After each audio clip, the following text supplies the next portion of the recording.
परिवर्तन भयो जस्तो फिल भएर त्यो अलिकति कन्ट्रोल गरिरहेको छु गयो स्टार्स हुँदैन थेत्तेरिका मौसम समस्या ओभर क्रिएट हो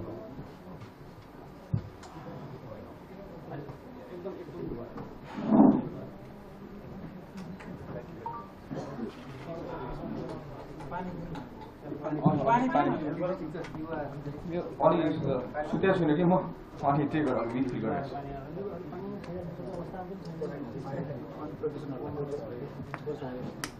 कि राखेर होला गाह्रो भयो होइन म ओली भन्छ गएर बस्थ्यो होला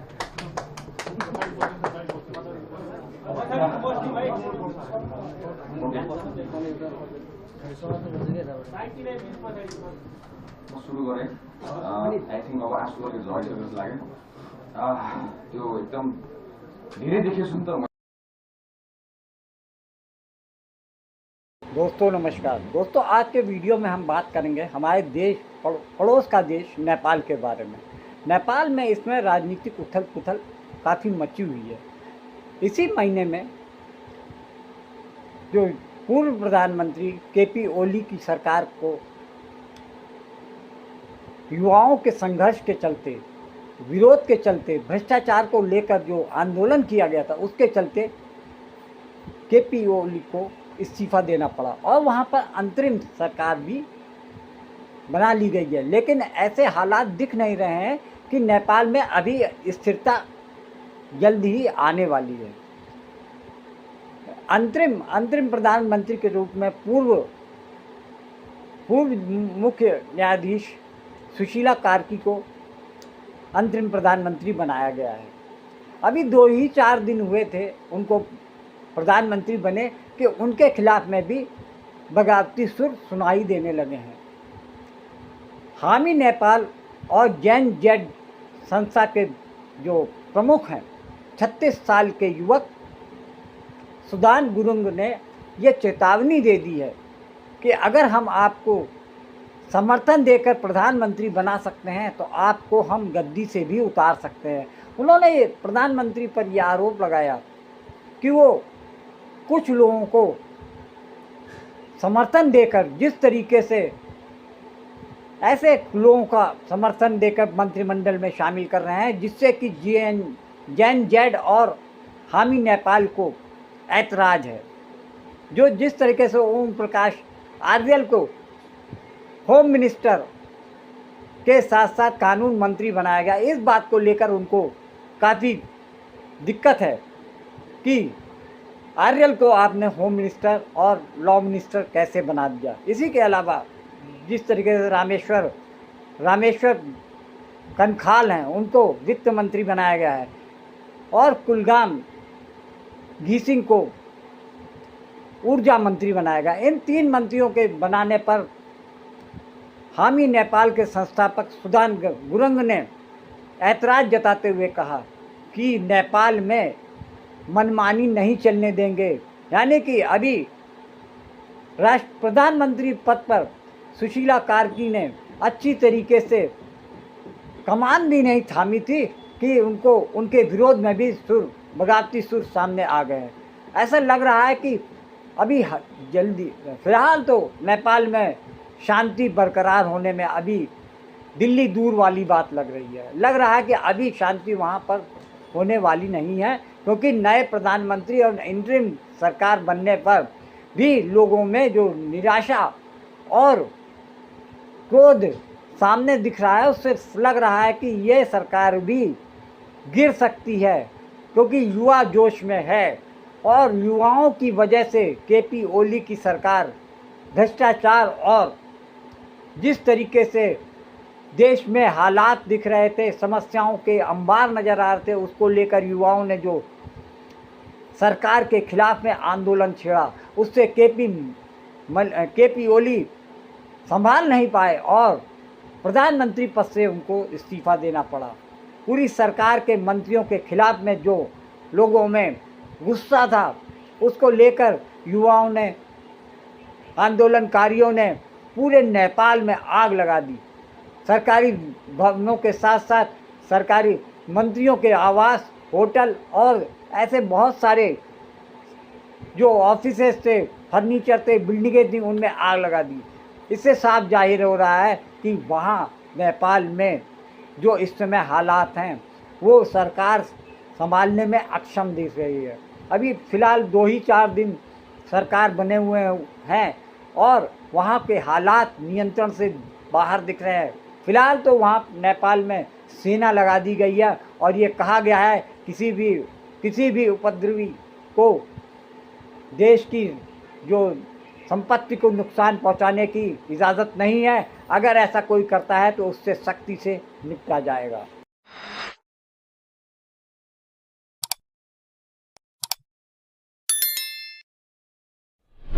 आप क्या कहेंगे? देखिए, भारत से हम लोगों का रिश्ता आज नहीं है, बहुत दिनों से। और गवर्नमेंट क्या है नेपाल का और नेपाल की गवर्नमेंट से क्या रिश्ता है वो अलग बात है, लेकिन नेपाल की जनता और भारत के जनता के बीच में इतना अच्छा रिलेशन है कि बहुत अच्छा रिलेशन है। बहुत सारे हमारे रिश्तेदार हैं, बहुत सारे हमारे परिचित हैं, जिनको कुछ हुआ तो हमको आंखों में आंसू आती है जी। हमें इतना हमारा सद्भाव है, प्रेम है, वो लोग बहुत हम लोग को मानते हैं, प्यार करते हैं, ये हम जानते हैं। हमारे और भारत के बीच में, जनता के बीच में अच्छा संबंध है, हम जानते हैं जी। और एक्सपेक्ट तो ये है, इंडिया ने, भारत ने सभी समय पर नेपाल को सहयोग किया है, मदद किया है। अब ये बीच बीच में हम लोग बहुत नजदीक आए तो एक कहावत है, जब बहुत किचन में वो बर्तन बहुत एक साथ होता है, उसके बीच में कुछ आवाज निकलता है, वही है, ये रहता है। जब हम एक घर में रहते हैं या तो हम पास में रहते हैं तो क्या होता है जी जी जी। तो पर बट जस्टिस खड़की जी, अगर आपको मेरी आवाज़ आ रही है, थोड़ा सा आपका फ्रेम फ्रीज हो गया है, मैं बस आपसे आपकी आवाज़, we can listen to you. मैं जानना चाहूँगा, वहाँ काफ़ी सारे भारतीय हैं नेपाल में इस वक्त जो थोड़ा अपनी सेफ्टी को लेकर चिंतित हैं, उनको आप क्या कहेंगी? उनके परिवार यहाँ भारत में वो भी थोड़ा वरीड है। नहीं, उनको सेफ्टी तो अब तो काठमांडू में तो देखिए, मैं काठमांडू में हूँ जी। काठमांडू में तो अभी राजीनामा दिएर हुँदैन, राजीनामा दिएर मात्रै हुँदैन, यो हत्याको जिम्मा लिएर कटघरामा उभिनुपर्छ। यिनीहरूलाई आम हत्याको रूपमा लिन्छु म। यसलाई आम हत्या होइन, यो म्यासेकर हो, न हिटलरले गर्यो न राणाले गरे, त्यो हत्याको रूपमा छ। यो हत्या हो, सिधै हत्या। विद्यार्थीसँग हतियार त देखिएन, हतियार बोकेका थिएन, कुनै तरिकाबाट उनीहरूलाई सम्झाउन सकिन्थ्यो। एकैचोटि बुलेट हान्ने काम भयो, गोली हान्ने काम भयो, उनलाई गोली हालेर मार्ने काम भयो, दन्नी गोली हालेर। के त यो छाती त कसरी सहला कि त्यो बच्चा एउटा बच्ची, त्यो 16 वर्षको केटी, त्यो मरेको डेड बडी, हजुर, त्यसको आशा, त्यसका बाउआमाका आशा, भन्नुहोस् त ती आमाहरूलाई आज के भइरहेको होला? तिनले जीवन, सम्पत्ति, परिश्रम, बिहानदेखि बेलुकासँग आमाले भात पकाएर मेहनत गरेर 2 पैसा साँचेर पढाएको बच्चाहरूको हालत हेर्नुहोस् त। तिनको बच्चा मरेको होइन, तिनका बच्चा त कहाँ छन्? विदेशमा छन्। देशका कर्णधार युवाहरू गुमाउनु परेको छ, देश बेहोल अवस्थामा पुगेको छ। यसरी नै देश अगाडि बढ्ने हो भने कतातिर जाला हाम्रो देश? कतै जाँदैन। दिमाग राम्रा भएका जो मान्छे लखेटिएका छन्, विदेशमा काम गर्न नपाएर, मुलुकप्रति सोच भएका मान्छेहरूलाई सरकारमा राख्नुपर्छ, युवाहरूलाई बिस्तारै लिएर आउनुपर्छ, त्यसपछि देश बन्छ। तिनीहरूले गर्छन्, यिनका दिमागले हुँदैन। यिनीहरू त आउट अफ डेट र आउट अफ मोडेल भइसके, आउट अफ डेट पनि भए, आउट अफ मोडेल पनि भए। यिनीहरूमा भिजनै छैन, पढे लेखेर पनि पढे लेखेको छैन। कोही पढे लेखेको छ त पढे लेखेको छैन, कोही चाहिँ नपढेको छ त पढेको हुँ भने स्वाङ गर्छ, कोही चाहिँ 2 जिब्रे छ। अनि त्यस्तो नेताबाट कसरी चल्छ? हिजो भर्खर हामीले गृहमन्त्रीको राजीनामा पनि पायौँ, रमेशले। राजीनामा दिएर हुँदैन, नैतिकताको रूपमा राजीनामा दिएर मात्रै हुँदैन, यो हत्याको जिम्मा लिएर कटघरामा उभिनुपर्छ।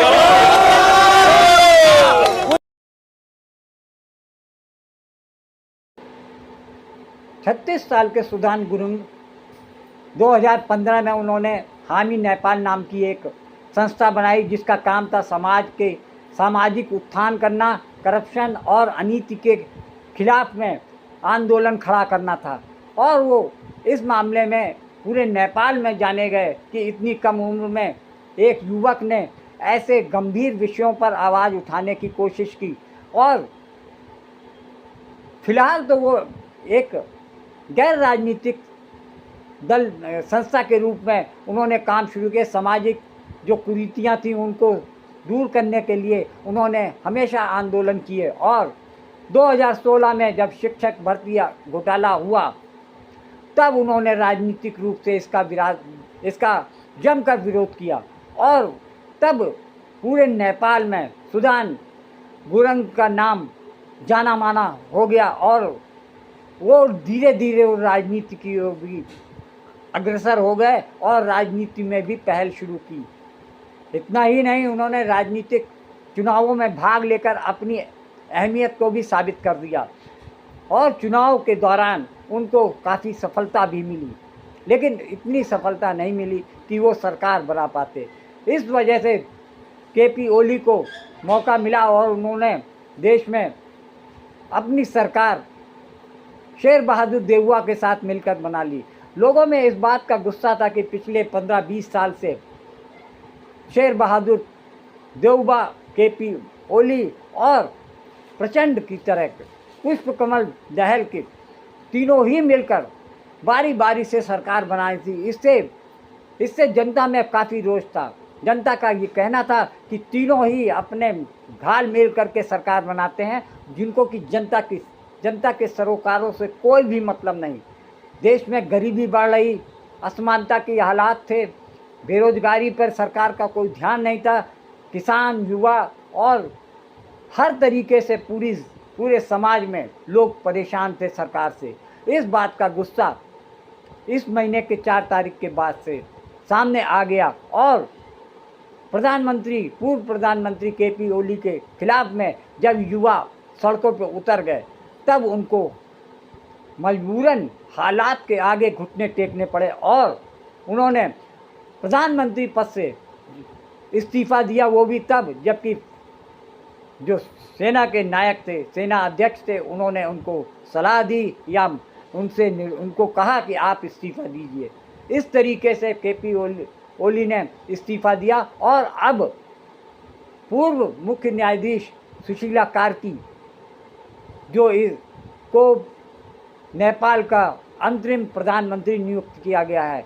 और इस मंत्रिमंडल के तहत जिस तरीके से सुशीला कार्की ने मंत्रियों को अपने कैबिनेट में शामिल किया है, उसको लेकर भी अब देश और जनता में भारी उफान देखा जा रहा है। उनका कहना है, गुरुंग का ये मानना है कि जिस तरीके से ओम प्रकाश आर्यल को होम मिनिस्टर और लॉ मिनिस्टर बनाया गया है, वो महेंद्र बालन के काफ़ी करीबी हैं।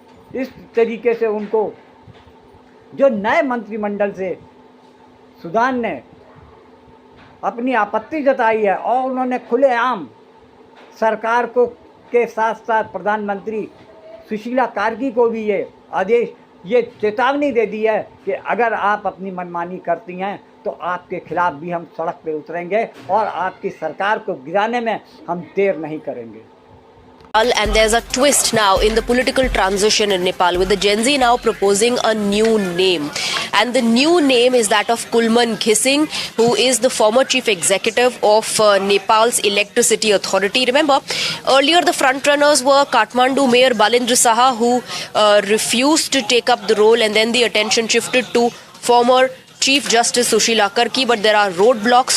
She was ruled out because former judges are constitutionally barred from becoming the Prime Minister. So now the entire focus has shifted on Kulman Ghising. Let me take you through who Kulman Ghising is, that the Gen Z is now proposing to take over as the head of the interim government. These are the details related to Mr. Ghising. He's emerged as the frontrunner for the role of Prime Minister of Nepal, former head of Nepal's electricity board board has been chosen by the Gen Z to represent them, to represent the country. He is known for ending country's power outage crisis.